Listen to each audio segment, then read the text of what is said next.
Hello বন্ধুরা, আসসালামু আলাইকুম। আমার চ্যানেলে আপনাদের আরও একবার স্বাগতম। আজকে সকাল সকাল আমার করলার প্রজেক্টে চলে আসলাম। কেন, কি কারণে, তার ভিডিও আপনাদের আমি দিব। আপনারা দেখতে পাচ্ছেন যে এখন 6টা বাজে নাই এখনও। আমি অলরেডি আমার করলার প্রজেক্টে চলে এসেছি। আমি করলা আজকে হারভেস্ট করব এবং আমি কীভাবে হারভেস্ট করি এবং কীভাবে আমার বাড়ি থেকে পাইকার করলা নিয়ে যায় সেই ভিডিও আপনাদের মাঝে তুলে ধরবো।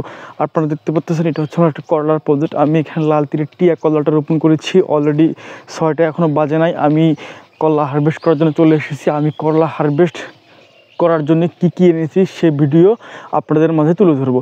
আপনারা দেখেন যে আমি করলা হারভেস্ট করার জন্যে একটি এখানে বাটি নিয়েছি বা গামলা নিয়েছি, আর আমি একটি নিয়েছি এই ছুরি বা চাকু, কারণ এটা দিয়ে করলা কাটতে হবে।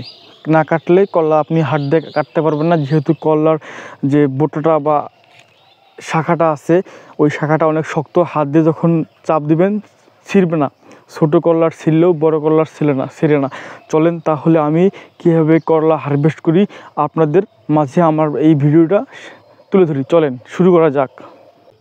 আপনারা দেখতেছেন আমি অলরেডি করলা হারভেস্ট করতেছি বা করলা কাটতেছি। এখন যেহেতু 6টা বাজেনি, তাই সকাল সকাল আমি করলা কাটতে চলে এসেছি। আমার যে ব্যাপারী রয়েছে তিনি সকাল সকাল আসবেন এবং আমার যে হারভেস্ট করা করলাগুলো তিনি নিয়ে যাবেন। তাই আমাকে বলেছে তুমি সকালে উঠে কেটে দিও, আমি তাড়াতাড়ি যত সকালে পারো তত তাড়াতাড়ি তুমি করলা কেটে দিও। এই জন্যে আমি সকাল সকাল উঠে আমার যে মুরগির খামার রয়েছে খামারের কাজ শেষ করে আমি 6টার আগে আমি করলা কাটতে হারভেস্ট করতে নেমে এসেছি। আপনারা দেখতে পাচ্ছেন যে আমি করলা কাটতেছি, কারণ আপনারা জানেন যে আমার 2টি মাচা রয়েছে। একটি হচ্ছে এটা হচ্ছে আগে গাড়া বা আগে রোপণ করা, দ্বিতীয় মাচা রয়েছে ওটা হচ্ছে আপনার 10-15 দিন পরে রোপণ করা। আমি প্রথম মাচায় হারভেস্ট করতেছি ফল। আপনারা জানেন যে প্রচুর ফল রয়েছে, 42টি গাছ প্রথম মাচায়, দ্বিতীয় মাচায় 42টি গাছ, 42টি গাছে প্রচুর ফল। আমাকে হারভেস্ট করতে হচ্ছে, প্রচুরভাবে হারভেস্ট করতে হচ্ছে। আপনারা দেখেন যে আমি কাটতেছি একাই, যেহেতু আমি করলা হারভেস্ট করি সেহেতু আমি তাই সকাল সকাল চলে এসেছি। আমি যে হারভেস্ট করতেছি খালি কাটতেছি, কারণ প্রচুর ফল। আমি কাটার পরেও যেহেতু করলা শেষ হচ্ছে না, এটা হচ্ছে লাল তীরের টিয়া। আমি একটা নষ্ট করলা ছিল কেটে দিলাম। আপনারা দেখেন যে আমি অনেকভাবে খুব দ্রুত কাজ করার চেষ্টা করতেছি এবং আপনারা দেখেন যে কাজ না করলে হবে না, কারণ প্রচুর ফল কাটতে হবে এবং প্রচুর ফল কাটার পরেই আমার ব্যাপারী সকাল সকাল চলে আসবে। তাই আমি ফল কাটতে শুরু করেছি। এই দেখেন আমি কাটতেছি আর গামলায় তুলতেছি। আমি অলরেডি এখন 3 ভাগের 2 ভাগ মাছা শেষ করেছি। আমি এখন মাঝখানের থেকে একটু কম আছে আমি কাটতেছি। আপনারা দেখেন যে আমি শুধু ফল কাটতেছি, কারণ একাই কাটতেছি, প্রচুর কাটতে হয়। আপনারা জানেন এটা হচ্ছে লম্বা জাতের করলা, লাল তীরের টিয়া। আপনারা জানেন যে আমাদের এদিকে বাজারের চাহিদা বেশি হওয়ার কারণে আমরা প্রতি বছর লাল তীরের টিয়া বা অন্য কোনো লম্বা জাতের করলা চাষ করে থাকি। আপনারা দেখেন যে আমি কেটে এখানে ঢালতেছি বা এখানে জড়ো করতেছি। এখন আমার অলরেডি জড়ো করার শেষে আমার ব্যাপারে চলে এসেছে। আমি অলরেডি মেপে দিচ্ছি, এটা হচ্ছে 10 কেজির গামলায় আমি মেপে দিচ্ছি আর ব্যাপারীরা সাজাচ্ছে। আপনারা দেখেন যে আমি মেপে দিচ্ছি, ব্যাপারী সাজাচ্ছে। আপনারা দেখেন যেটা হচ্ছে লম্বা জাতের করলা টিয়া।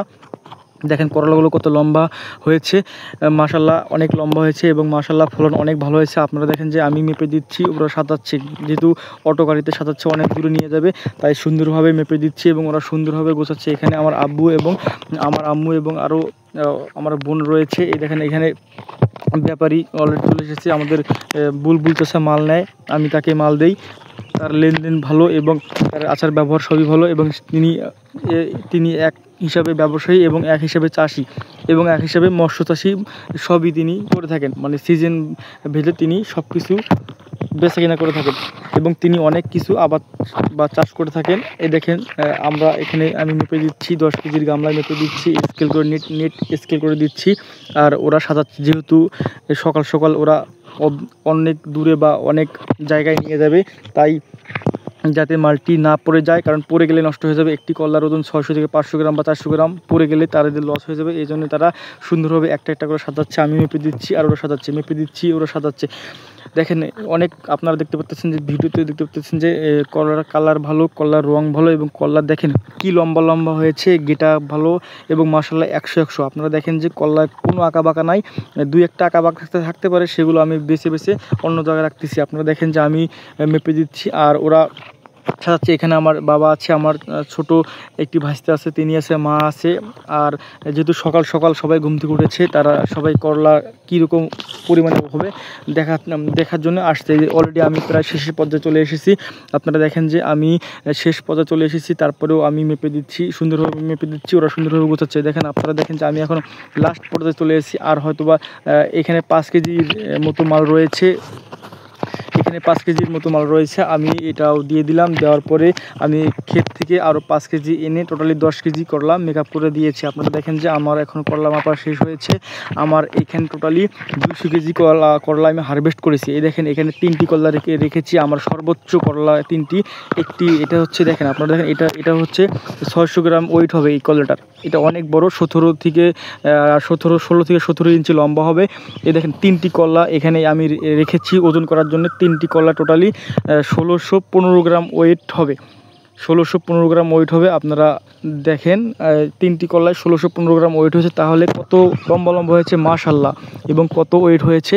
একটি করলা অ্যাভারেজে 500 গ্রামের উপরে রয়েছে, বড়টি তো এমনিতে 600 গ্রাম। আপনারা দেখেন যে করলা মেপে দেওয়ার পরে ওরা সুন্দরভাবে গোছায় তারপরে লেট দিয়ে বিছিয়ে দিয়েছে, যাতে করে কোনো করলা নিচে না পড়ে যায়, কারণ পড়ে গেলে তাদের লস হয়ে যাবে। এই জন্যই ব্যাপারী চাচারা অনেক সুন্দরভাবে গোছাচ্ছে, যাতে করে কোনো করলা নষ্ট না। যেহেতু করলা আমার বাড়ি থেকে প্রায় 15-16 মিটার দূরে যাবে, উপজেলা শহরে যায় বিক্রি করবে তারা, তাই তারা করলা সাজাচ্ছে। এতক্ষণ আমার ভিডিও দেখার জন্য অসংখ্য ধন্যবাদ। আসসালামু আলাইকুম।